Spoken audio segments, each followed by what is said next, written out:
Bonjour tout le monde, Marjorie Théodore au micro. Merci de nous rejoindre sur Canal M pour l'émission Vivement les femmes. Aujourd'hui, je reçois une femme d'inspiration. Femme d'affaires accomplie à la tête d'une entreprise qui porte son nom. Elle est une formidable passeuse, généreuse de son temps, de son savoir et de ses contacts. Elle fonde, il y a 4 ans, Enkel Media, une plateforme riche d'informations à l'intention des entrepreneurs et entrepreneuses. Mon invitée est une femme qui se trouve dans le top 100 des femmes les plus influentes du Canada. Depuis plus de 30 ans, elle est chef de file dans le domaine des affaires et de l'entrepreneuriat au Canada.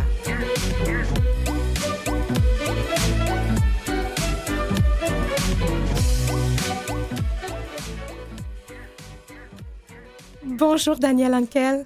Bonjour Marjorie. Bienvenue à Vivement les femmes. Pour moi, c'est un plaisir de vous recevoir. Merci. Alors, vous êtes fondatrice et présidente directrice générale des entreprises Danielle Enkel. Vous mettez sur le marché des technologies avant-gardistes et non invasives au profit des centres de beauté et de santé. Vous développez des franchises et offrez des services express médicaux esthétiques. Il y a 4 ans, vous avez lancé une plateforme télévisuelle, Enkel Media. Durant 5 saisons, la célèbre émission, ça fait un petit bout, mais dans l'œil du dragon, vous a recruté pour être l'une de ses mentors. Vous offrez près d'une 50aine de conférences par année. Et en plus, vous trouvez le temps d'écrire. Vous avez publié 3 livres autobiographiques, chacun best-seller au Québec, totalisant près de 100 000 copies vendues. Alors, en 2013, c'était Quand l'intuition trace la route, les éditions de la presse, qu'on peut aussi se procurer en livre audio produit par Vues et Voix. En 2015, Au cœur de mes valeurs, les éditions de la presse. 2019, c'est Différence qui nous rassemble, des éditions Plomb. Alors, Danielle, dans votre livre Quand l'intuition trace la route, que j'ai eu le plaisir vraiment de lire, vous avez évoqué votre enfance et vous nous avez expliqué votre nom de famille, Enkel. Alors, de mère juive, père allemand, s'entremêlent le Maroc, l'Algérie, les religions catholiques, musulmanes, juives. Comment avez-vous concilié toutes ces cultures en vous? Probablement ce qu'on appelle communément la résilience, mais surtout la capacité d'avoir je dirais pas la capacité, mais la chance d'avoir eu une maman qui a elle-même se composé de plusieurs nationalités et religions. Et elle ne m'a jamais appris à focaliser sur les différences. Mm-hmm. Elle m'a surtout appris à vivre le moment présent et elle m'a appris aussi à savoir qu'un être humain devait être jugé plutôt par ses valeurs, ses actions, ses paroles, ses résultats, que par ce qu'il représentait en perception. Donc c'est comme ça que j'ai grandi. Donc je ne me voyais pas différente. Mm-hmm. J'ai appris à être comme je suis et à accepter comme je suis. Et à accepter les autres aussi tels qu'ils étaient. Donc pour moi, il n'y avait pas de différence entre une personne de couleur, une personne petite, une personne grande, une personne venue d'un autre pays ou d'une autre religion. Pour moi, c'était un être humain comme un autre. Ouais. D'ailleurs, vous avez parlé de votre mère. Pour avoir lu le livre, je sais que vous en parlez de façon tellement affectueuse. Vous aviez une belle relation avec votre mère. Concrètement, qu'est-ce que votre mère vous a laissé en héritage qui vous permet d'être la personne que vous êtes aujourd'hui? Croire en soi. Ouais. C'est le plus bel héritage qu'elle m'a laissé. En fin de compte, elle m'a laissé plusieurs héritages, dont un en particulier où elle me disait d'être toujours très curieuse, de ne jamais m'asseoir sur mes connaissances actuelles et de toujours vouloir comprendre les choses à travers l'écriture, à travers la lecture, à travers des questions posées aux bonnes personnes, d'essayer d'aller jusqu'au bout des choses pour les décortiquer, puis de me faire ma propre opinion afin de pouvoir prendre les meilleures décisions.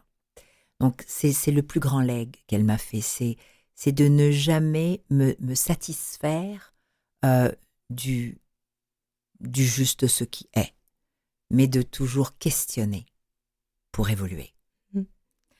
Et vous avez 4 enfants. Oui. Donc, vous laissez aussi en héritage ça à vos enfants. Absolument. À mes enfants et à mes petits-enfants, j'en ai 7. Ah oui.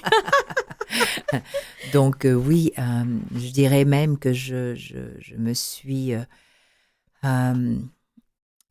fait un devoir d'écrire mes 3 livres, d'abord et avant tout pour mes enfants et mes petits-enfants, parce que c'est ce qui reste, c'est ce qui va rester.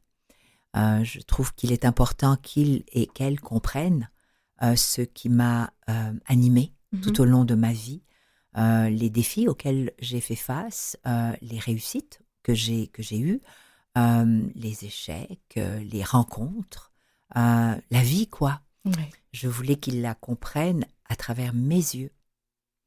Voilà, donc c'était important pour moi d'écrire ces livres pour eux, pour elles, afin qu'ils comprennent que la vie, c'est autre chose que juste ce qu'aujourd'hui on découvre sur les réseaux sociaux. Voilà, oui. Entre autres. C'est entre autres. C'est beaucoup plus profond. Oui. Dans le livre, justement, Quand l'intuition trace la route, il y a quelque chose qui m'a interpellée. Lorsque vous avez eu votre premier emploi dans une compagnie américaine, vous avez dit quelque chose, quel que soit, parce que bon, vous aviez vécu cette déception, et quel que soit le poste occupé, il y aura toujours un revers. Il faut juste le savoir. Les chutes nous paraissent moins brutales. Qu'entendez-vous par là? Ne pas... vous savez, on a tendance à toujours amplifier nos illusions. Oui. Donc, on arrive quelque part et déjà, c'est des superlatifs. C'est extraordinaire, ça va être très bien. Et quand arrive un événement qui est moins agréable, là, la chute, elle est de haut. Oui. Et elle fait très mal. Mm-hmm. Donc, j'ai été là aussi. Je me suis illusionnée moi-même. Personne n'a eu besoin de le faire pour moi. Je l'ai fait grandement. Mm-hmm. Et c'est là où j'ai appris que dans la vie, il faut vivre jour à jour. Mm-hmm. Il faut faire et il faut constater. Mais il ne faut pas essayer de monter en épingle quelque chose qui peut-être ne l'est pas. C'est-à-dire que, vous savez, le mental est extraordinaire pour ça. On se bâtit notre propre monde, on l'imagine. Ouais. Donc l'imaginaire est très actif, surtout quand on est jeune. Oui. On est très imaginatif. Et c'est là où, quelquefois, on est déçu. Mais en réalité, la déception ne vient pas de l'extérieur. Mm-hmm. Elle vient de nous. Ouais. Elle vient de la façon dont on a imaginé la chose, ou le poste, ou l'amitié, ou l'amour. C'est nous qui l'avons forgé, c'est pas l'autre. Ouais. Donc, ça m'amène aussi à parler de la responsabilité que nous avons à prendre nos responsabilités. C'est pour ça que ma façon un peu d'aborder le sujet, c'était ça. Mm-hmm. C'est la chute, il y en aura toujours, mais elle fera moins mal si tu acceptes ta part de responsabilité. Mm-hmm. Il y en a toujours une. Ouais. Ça se peut que j'ai choisi de faire quelque chose qui n'était peut-être pas à la hauteur de mes attentes. C'est peut-être que j'ai choisi quelque chose ou j'ai accepté quelque chose et j'ai découvert que les valeurs sont pas les mêmes. Donc, c'est pas la faute des autres. Mm-hmm. C'est aussi moi. Donc, quand ça arrive, bien tout ce qu'il y a à faire, c'est à ajuster, à se réadapter et à ne pas pointer du doigt. Mm-hmm. C'est juste un apprentissage comme un autre, Ouais. une découverte comme une autre, Mm-hmm. une volonté de dire, écoute, oui, je me suis trompée, et alors Mm-hmm. Ouais. Donc la chute est moins douloureuse.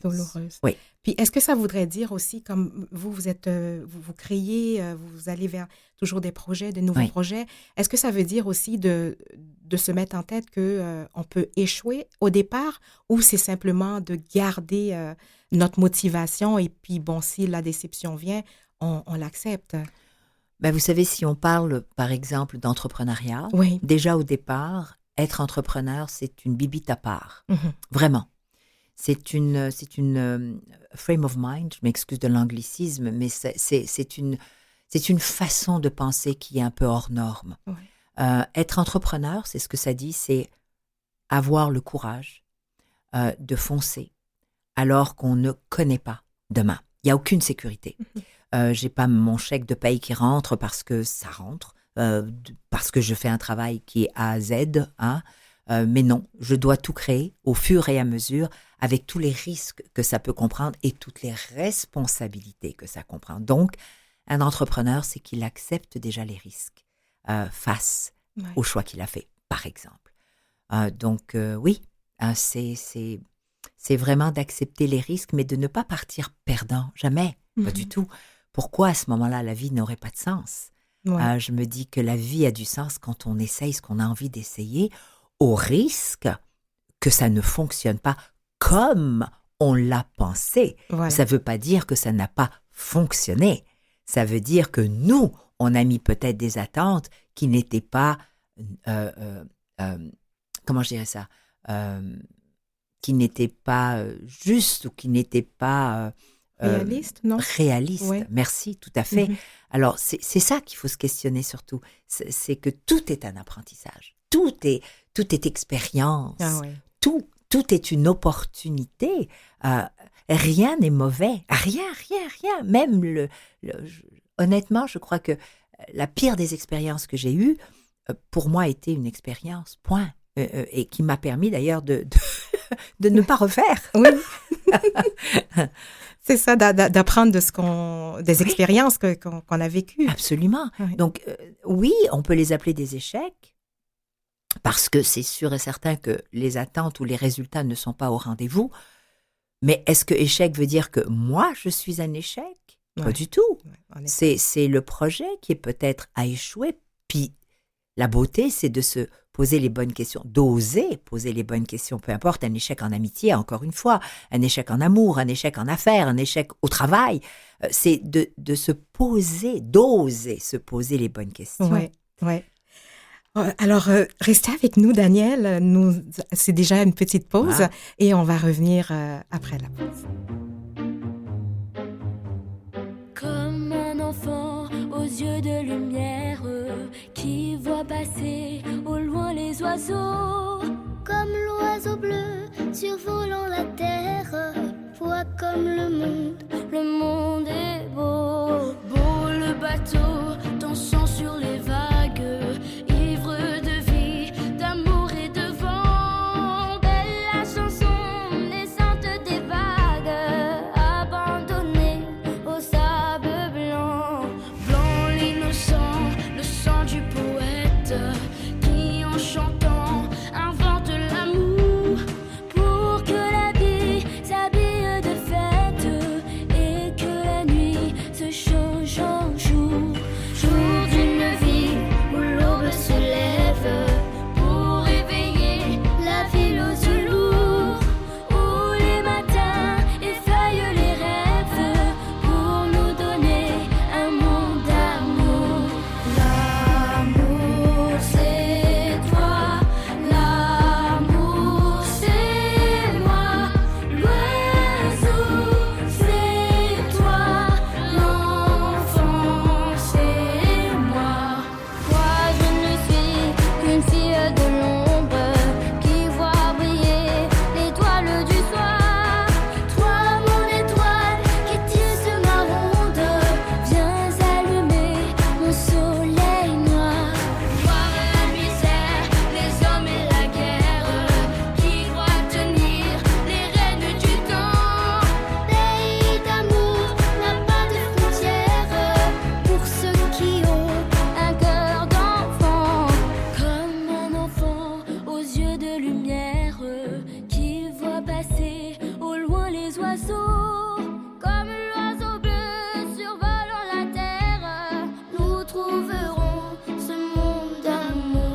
L'oiseau et l'enfant de Kids United. Alors, je voyais Danielle Henkel, avec qui nous revenons. Alors, femme d'inspiration, fondatrice et PDG des entreprises Henkel et de Henkel Media. Alors, elle était en train de danser sur la musique qui vous ressemble. Oui, j'adore cette chanson. C'est un choix de Danielle. Alors, Danielle, vous êtes une femme de défi. Quelle est la notion du défi pour vous? Parce que vous en avez eu tellement, et puis on peut le voir à travers le livre et tout. Donc, et sûrement, vous avez juste relaté quelques défis. Quelle est la notion du défi pour vous? Le dépassement de soi. Dépassement de soi. Oui, la non-conformité, le refus de stagner. La vie est un changement perpétuel, un mouvement perpétuel. Donc, je trouve que les défis, ça vient avec le changement, bien sûr. Il n'y a rien de statique, il n'y a rien d'acquis. Donc, pour moi, le défi, c'est la vie. Donc, pourquoi pas? Oui. Pourquoi pas? Je veux dire, comment puis-je faire partie d'un monde où on doit évoluer si je dois stagner? Donc, le défi, pas que j'en veuille de trop, mais je sais que ces défis-là sont nécessaires pour me découvrir, pour découvrir des nouvelles aptitudes, des nouvelles forces, ou même, je dirais, des faiblesses. Ah ben oui, l'un va pas sans l'autre, le jour, la nuit. Tout à fait. Ah bien sûr, le blanc, le noir. Oui. Et ça fait partie de ça. Donc oui, les défis pour moi, c'est ça. C'est la découverte de mes forces, de mes capacités, de mes refus aussi de me conformer. Quelquefois, je dis souvent que je refuse de rentrer dans un moule parce que par crainte de ressembler à une tarte.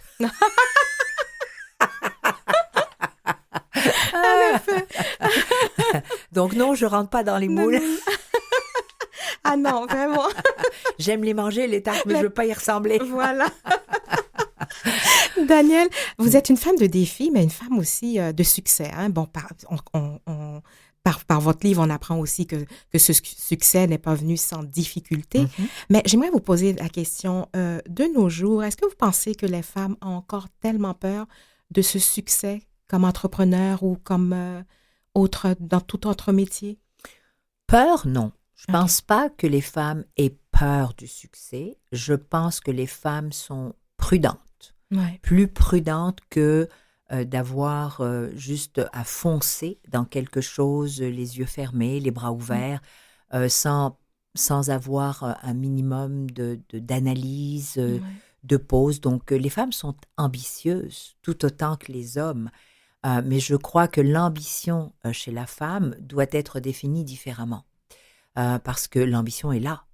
Mais elle est aussi attachée à certaines responsabilités que les femmes ont totalement depuis la nuit des temps, qui font partie, j'irais jusqu'à dire, je pense même, j'ose dire, qui font partie de leur génétique. Donc, c'est naturel pour une femme de faire passer sa famille, ses enfants en priorité, peu importe le prix à sacrifier ou ce qu'il y a à sacrifier. Donc, ça fait partie de nous. Maintenant, comment on va sacrifier? Qu'est-ce qu'on sacrifie? Comment est-ce qu'on détermine le succès? Ou jusqu'où on veut aller dans le succès? C'est très personnel. C'est être ambitieux ne veut pas dire être toujours au top de la pyramide en haut, pas du tout. Avoir du succès, c'est avoir du succès basé sur ce que nous, on définit être un succès. Est-ce que d'avoir un équilibre dans ma famille, c'est un succès? Absolument. Est-ce que de choisir de faire une profession ou d'être entrepreneur, pour moi, et d'être heureux, c'est un succès? Absolument. Est-ce que d'être capable, d'être fier de ce que je fais au quotidien et de voir ma contribution à la société? Mais absolument, c'est un succès. Donc, vous voyez, le succès doit être et devrait être défini de multiples façons. Il n'y a pas une façon d'être... Maintenant, on n'a pas à se comparer non plus. Voilà.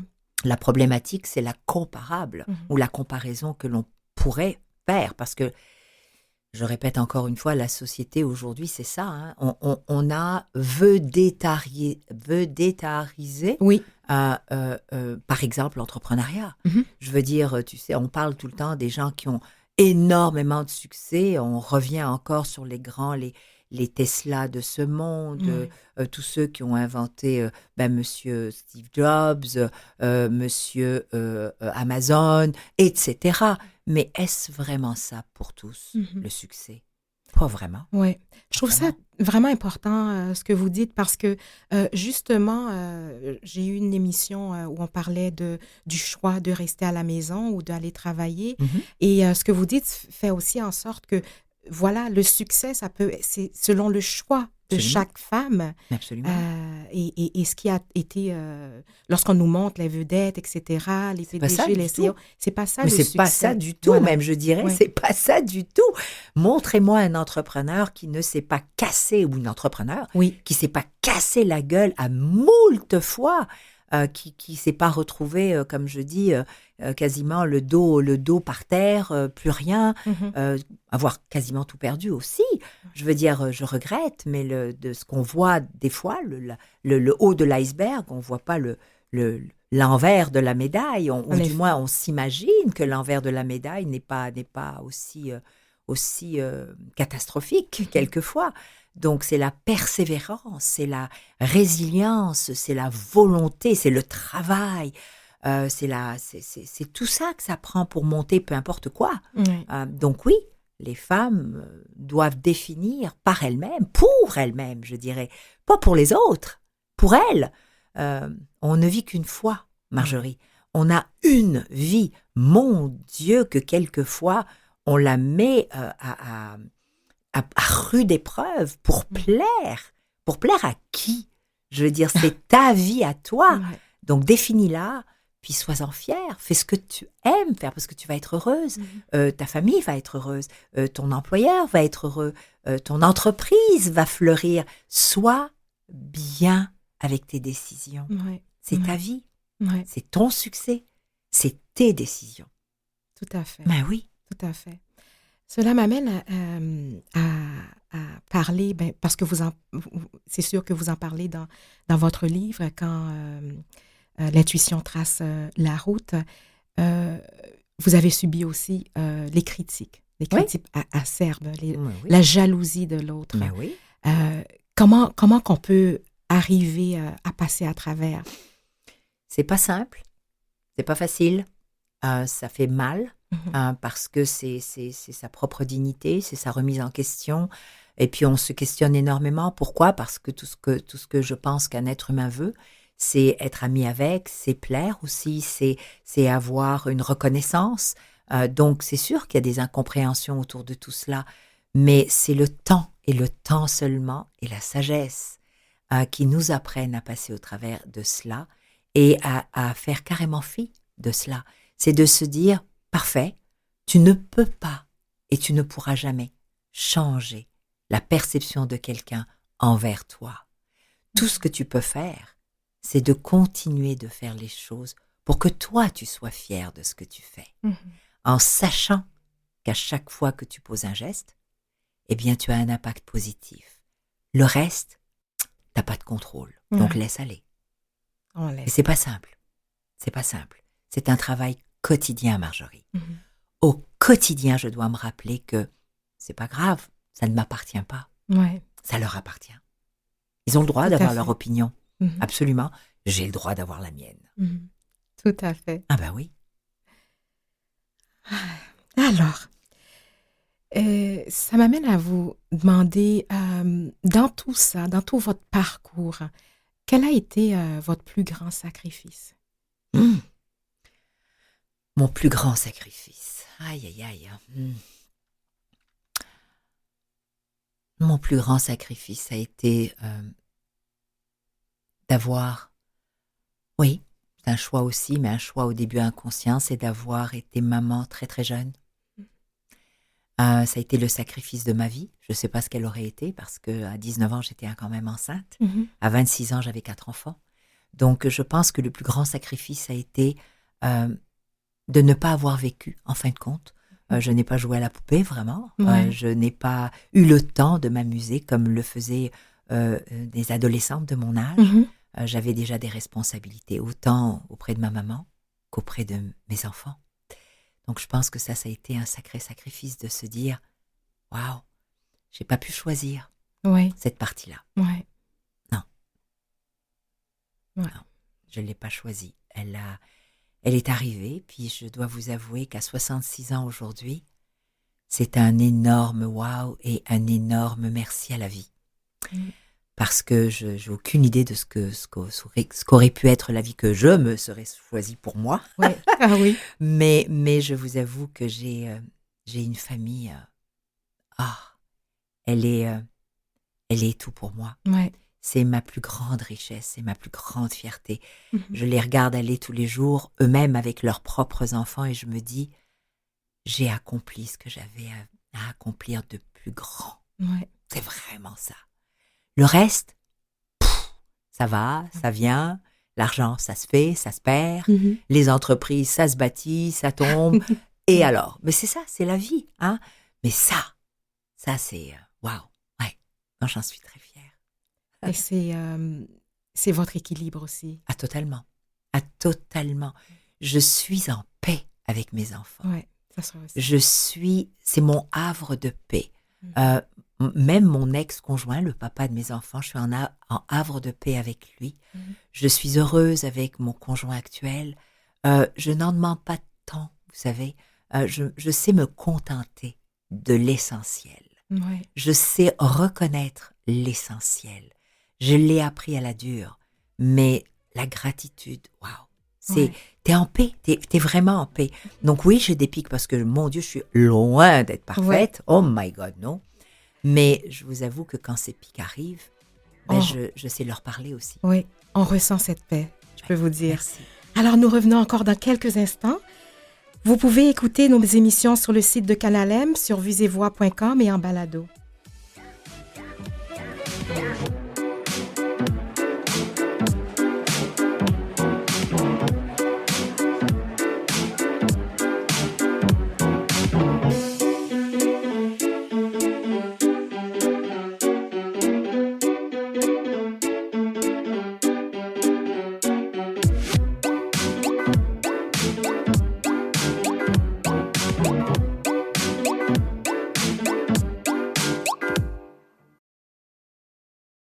Vous écoutez Vivement les femmes avec Marjorie Théodore.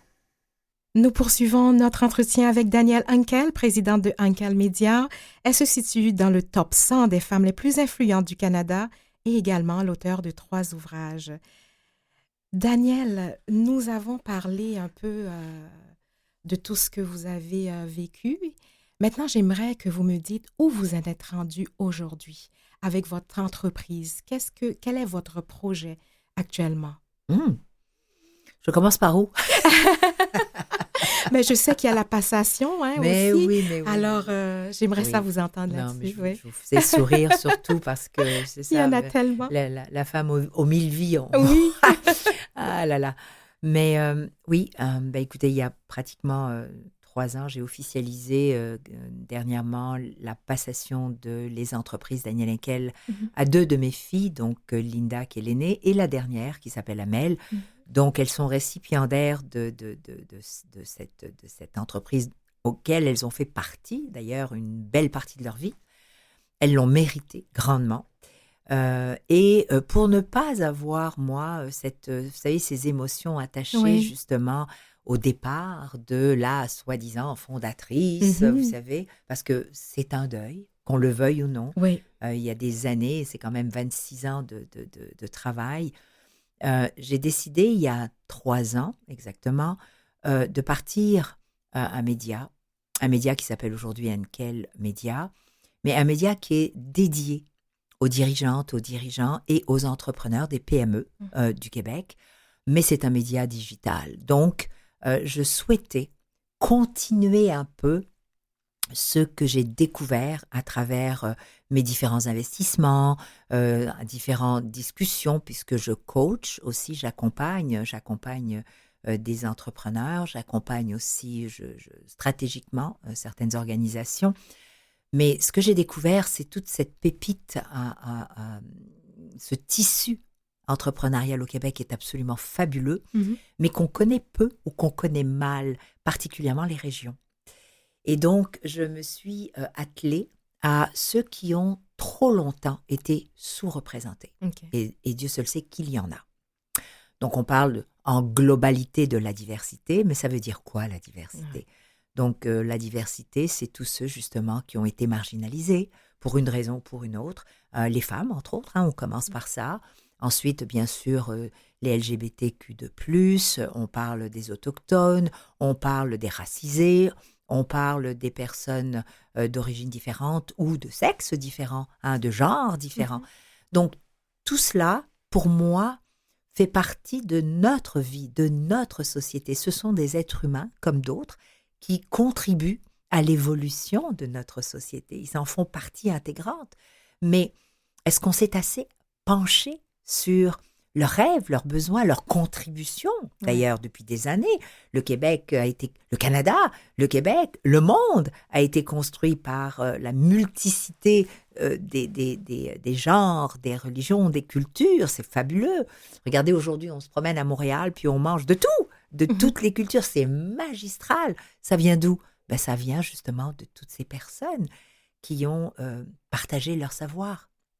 Alors, ce que j'ai décidé de faire, c'est de mettre le projecteur sur ces entreprises-là, quelles qu'elles soient, peu importe leur taille, peu importe la région dans laquelle elles sont, mais à condition que ces entreprises aient un impact positif sur l'environnement, sur la société. Donc, je ne mets pas de l'avant des entreprises qui sont déjà connues. Moi, ce qui m'importe, c'est qu'est-ce que tu as fait, pourquoi tu le fais et quelle est la contribution sociétale. Alors, on appellera ça du socio-économique, absolument. Savoir faire de l'argent pour partager aussi. Donc, il faut faire de l'argent. Puis ça, c'est un tabou que je n'ai jamais compris parce que l'argent, c'est un outil comme un autre. C'est un échange. Pour être capable de donner, il faut faire. Je veux dire, souvent on me dit le gouvernement nous a donné. Ça me fait sourire parce que le gouvernement, c'est grâce à tous ceux qui travaillent. Ce sont nos impôts, nos taxes, nos crédits, etc. Je veux dire, sinon, s'il n'y avait pas d'entreprise, s'il n'y avait pas d'entrepreneurs, les salaires ne se paieraient pas, les emplois ne se créeraient pas, les routes ne se bâtiraient pas, les hôpitaux non plus. Donc, c'est fou comment tout est interrelié. Donc, moi, je ne parle pas du capitalisme pur et dur. Je parle de ce que l'on est, ce que j'ai découvert chez nous au Québec. Donc, savoir collaborer, savoir partager, savoir devenir autosuffisant. Et pour ça, il faut reconnaître ceux qui travaillent fort pour ça, ceux qui participent à la richesse globale. Je trouve ça épouvantable de parler autrement de ces gens-là. Il faut les respecter. Donc, c'est à ça que sert le média, c'est de raconter l'histoire de ces personnes extraordinaires et bien entendu leur contribution. Donc, maintenant, vous avez fait la passation de l'entreprise, alors des entreprises Henkel, à vos deux filles, Linda et Amel. Donc, vous allez rester, vous êtes déjà une personne accessible, mais je veux dire, plus accessible, vous allez communiquer, vous allez former aussi, vous êtes coach? Oui, je suis coach, je suis stratège aussi, je suis coach en stratégie pour des entrepreneurs, mais aussi pour des dirigeantes et des dirigeants. J'ai récupéré la troisième de mes filles qui s'appelle Noël et qui est aussi ma partenaire dans le média, mais qui est aussi la vice-présidente des opérations. Donc, mais nous avons bien sûr une magnifique équipe. Alors oui, aujourd'hui, mon temps, mes projets vont tourner autour de tout ce qui touche aux communications, à la mise en valeur de notre écosystème entrepreneurial, absolument.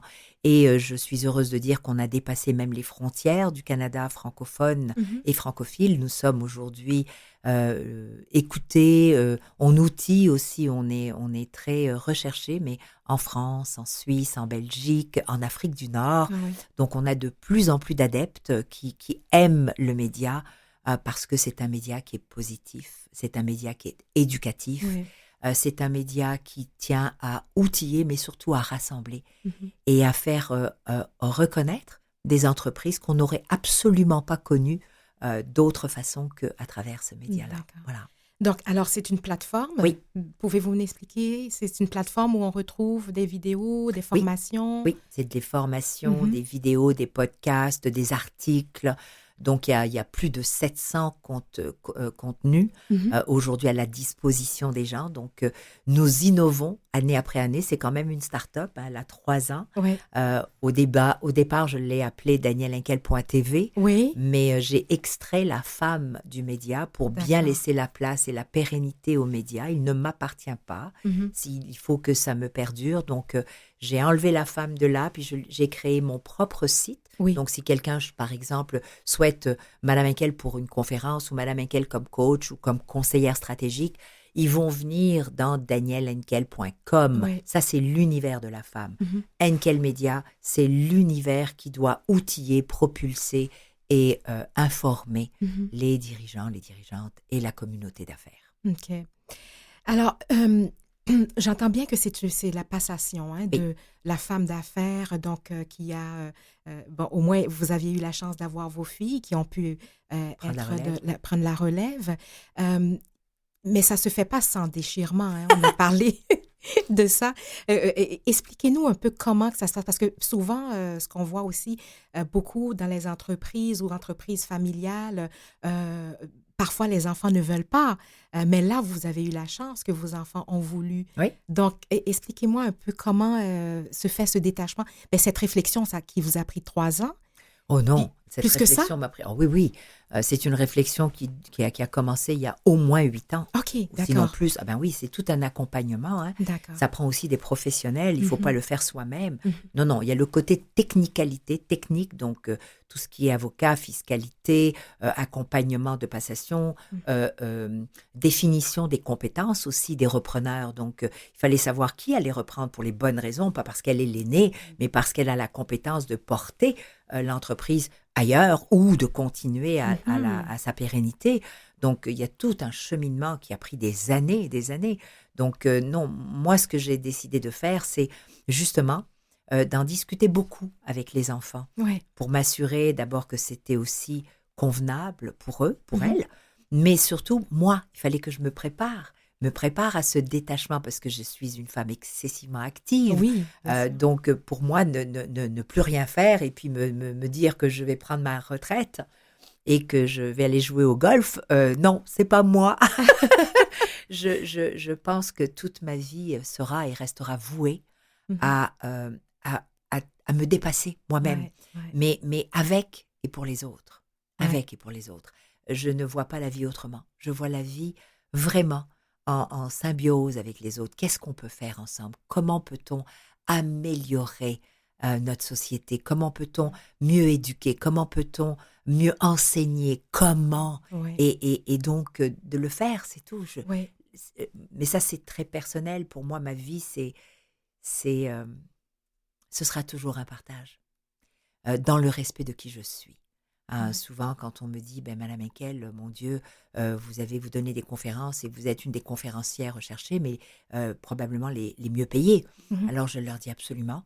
Et je n'ai aucune gêne parce que je dois redonner aussi. Ouais. Et pour le faire, il faut que je me respecte. Il faut aussi qu'on sache que ce que j'ai à offrir est peut-être différent de ce que vous savez. Donc, c'est de tester aussi les gens dans leurs compétences, mais de ne pas avoir honte de se valoriser. Tout à fait. Absolument. Et ça, c'est un des problèmes des femmes, d'ailleurs. Oui, en effet. Alors, sur ces mots, on va encore s'arrêter pour une petite chanson et on revient.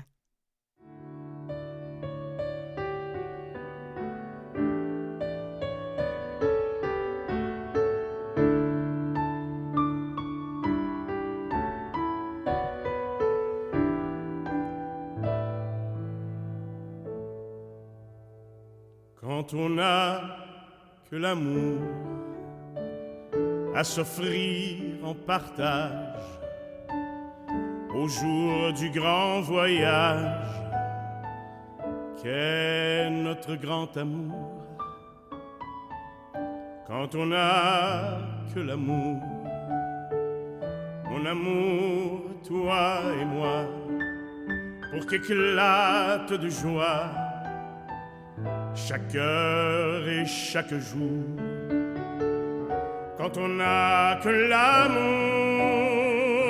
pour vivre nos promesses, sans nulle autre richesse que d'y croire toujours.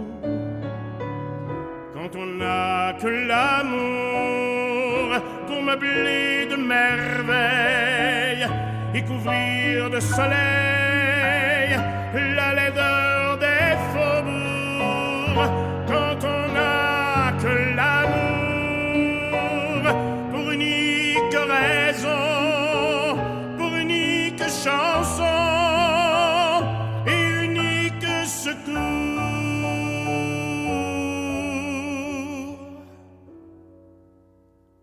Quand on n'a que l'amour pour habiller matin pauvres et malandrins de manteaux de velours. Quand on n'a que l'amour à offrir en prière pour les maux de la terre en simple troubadour. Quand on n'a que l'amour à offrir à ceux-là dont l'unique combat est de chercher le jour. Quand on n'a que l'amour pour tracer un chemin et forcer le destin à chaque carrefour. Quand on n'a que l'amour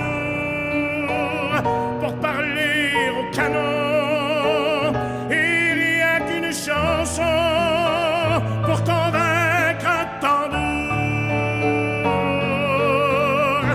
Alors sans avoir rien que la force d'aimer, nous aurons dans nos mains, amis,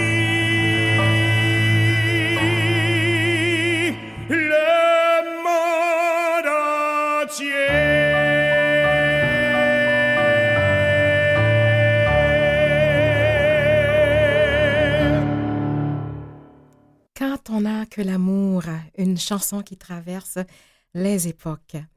Alors, je suis de retour avec cette femme d'inspiration, la présidente de Henkel Media, Danielle Henkel, une belle force vive. Alors, Danielle, j'aimerais qu'on revienne un petit peu, parce qu'on s'était laissé avant la pause sur Henkel Media, mais surtout sur votre rôle de coach. Donc, j'aimerais ça que vous en dites plus et puis comment on peut vous rejoindre, etc. Écoutez, le rôle de coach, c'est ce que j'ai vécu moi-même et c'est ce que je constate lorsqu'on me propose d'accompagner des fois des dirigeants ou des entrepreneurs. C'est que les défis sont, je dirais, quasiment les mêmes. C'est juste que, dépendamment de la personnalité de l'individu, on ne voit pas, on appelle ça le gestalt, on ne verra jamais le défi de la même façon ou les solutions de la même façon. Donc, je trouve que d'aller voir quelqu'un pour justement discuter de la difficulté ou de la complexité peut-être d'une situation, c'est absolument nécessaire parce que... Et la personne peut ne pas être du tout dans le domaine dans lequel vous êtes. D'ailleurs, il ne faudrait même pas que ça le soit. Parce qu'en réalité, ce n'est pas le domaine qui est intéressant pour la personne qui va accompagner. Ce qui est intéressant, c'est, en fin de compte, la dirigeante ou l'entrepreneur ou l'individu qui est devant et sa façon de se décrire et sa façon de voir le soi-disant défi. Oui. Et de constater aussi l'approche de la solution ou des solutions qu'il ou elle a trouvées déjà. Et c'est là où la richesse de l'intelligence collective entre en ligne de compte. Donc, c'est ce que je fais.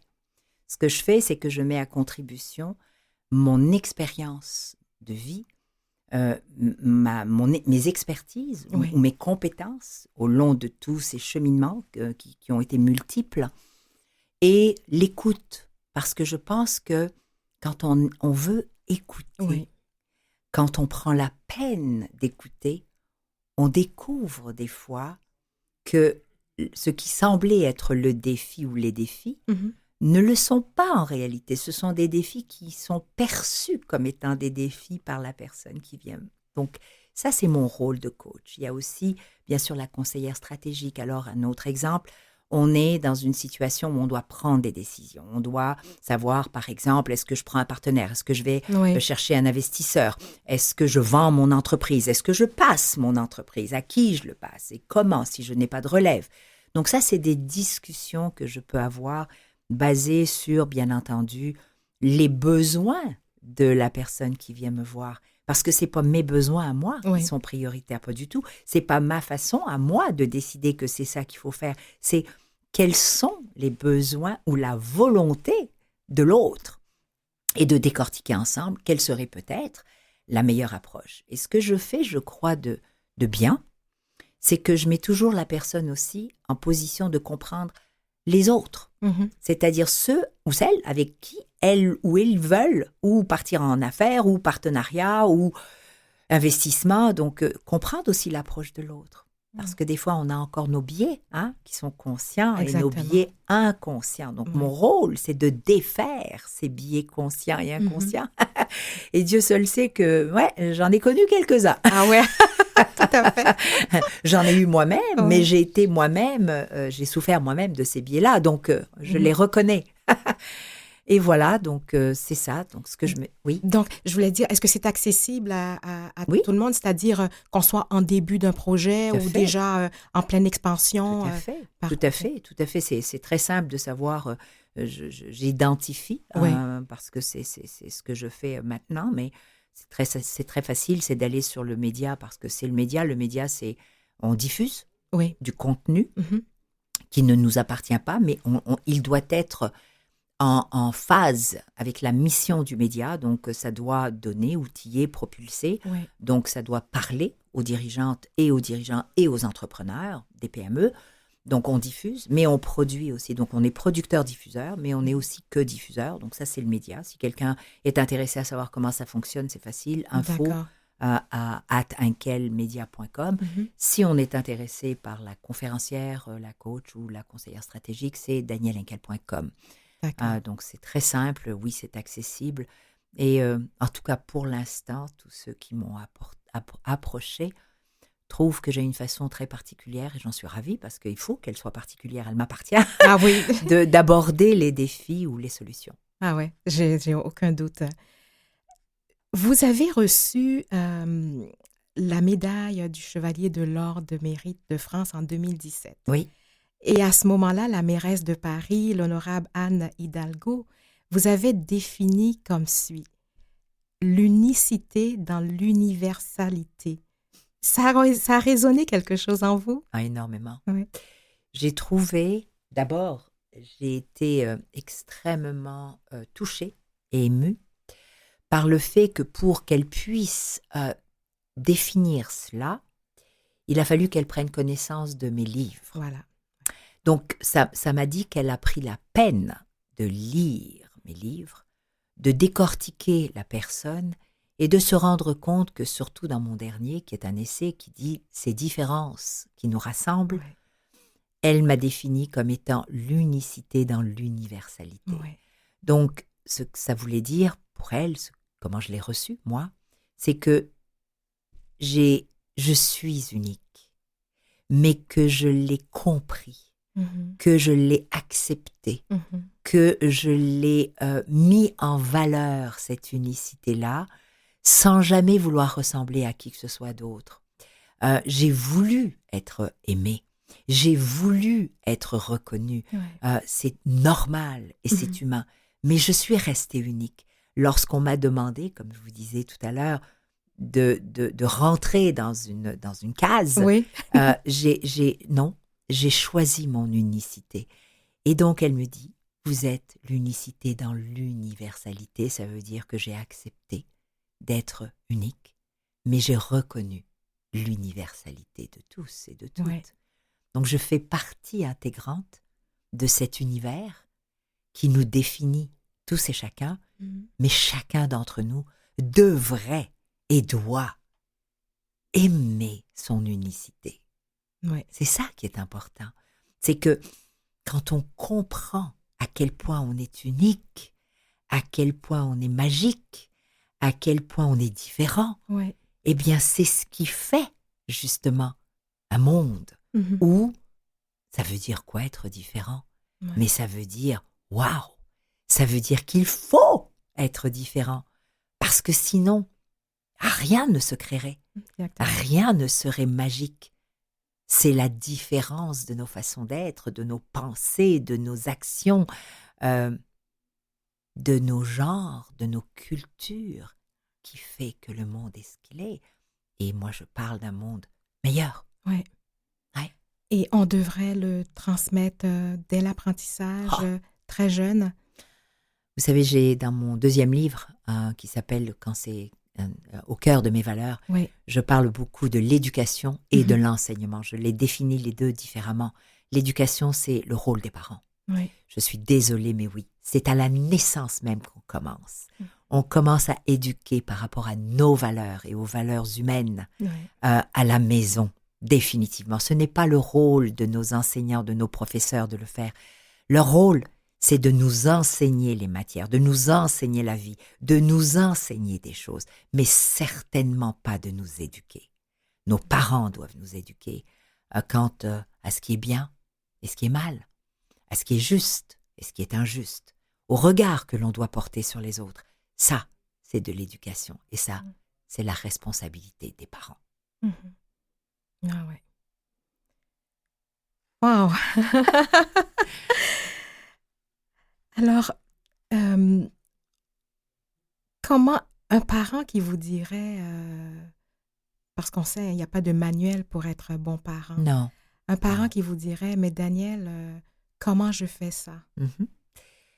Je crois que d'être parent, c'est, je vous dirais, puis c'est sincère, c'est la tâche la plus complexe, Ah oui. la plus injuste, la plus ingrate, parce qu'il y a beaucoup d'ingratitude autour de cela, que d'être papa ou maman. On fait de notre mieux, Marjorie. Ouais. On fait de notre mieux. Mais ce qui est le plus important, c'est de reconnaître d'abord en tant que parents nos valeurs. Elles sont quoi nos valeurs? Est-ce qu'on est un ramassis de tout ce qu'on nous a forcé d'accepter comme étant une vérité? Oui. Hein? Ou est-ce que nous avons nous-mêmes nos propres définitions du respect de soi et du respect des autres? Et c'est ça qu'il faut inculquer à nos enfants. C'est juste ça. Oui. C'est de ne pas permettre de dépasser cette limite et le respect de l'institution, le respect des droits, le respect, comme on dit, je me battrai jusqu'au bout pour défendre ton opinion, mais je veux avoir la mienne aussi. Donc, le respect juste de soi et de l'autre, on pourrait commencer juste là. Oui. Et ensuite, de se dire que je vais faire de mon mieux. Et oui, j'ai été une maman sévère. Je l'ai regretté souvent, mais je ne le regrette pas aujourd'hui. Ouais. Parce que lorsque je regarde le résultat, je me dis que d'avoir été sévère, c'est d'avoir tout simplement instauré, comme on instaure dans une entreprise, comme on instaure dans une institution. Il y a des droits, il y a des passations, il y a des choses qui doivent être acceptables et non acceptables. Ouais. Et donc pour moi, la maison, la famille, le foyer, Ouais. il y a des balises, il y a Tout à des, fait. il y a des règles Ouais. qu'on ne doit absolument pas bafouer. Ouais. On ne fait pas n'importe quoi dans un foyer. On ne dit pas n'importe quoi. Non. Ouais. Et voilà. Je voudrais, Daniel, parce que je sais que vous êtes aussi une femme amoureuse, une femme d'amour. Oui. Donc, un dernier mot peut-être pour les femmes, parce qu'il nous reste que quelques minutes, une minute. Alors, un dernier mot pour clore cette belle discussion que nous avons eue. Tout simplement de s'aimer telles qu'elles sont. Oui. Et de reconnaître leur puissance et leur pouvoir. Et surtout de ne jamais donner ce pouvoir à qui que ce soit d'autre, mais de l'utiliser à bon escient, de se faire confiance. Merci, merci Daniel Henkel d'avoir accepté mon invitation. Ce tête-à-tête avec vous fut un pur délice. Alors, je vous rappelle que mon invitée, Danielle Henkel, est fondatrice et PDG des entreprises Henkel et de Henkel Media, également autrice de 3 best-sellers. Ceci met fin à notre émission. Merci à toute l'équipe Mathieu Tessier à la mise en onde, Lynn Roy à la recherche, Jean-Sébastien Laliberté, chef diffusion technique. Ici Marjorie Théodore qui vous dit à la prochaine. Merci, au revoir. Merci.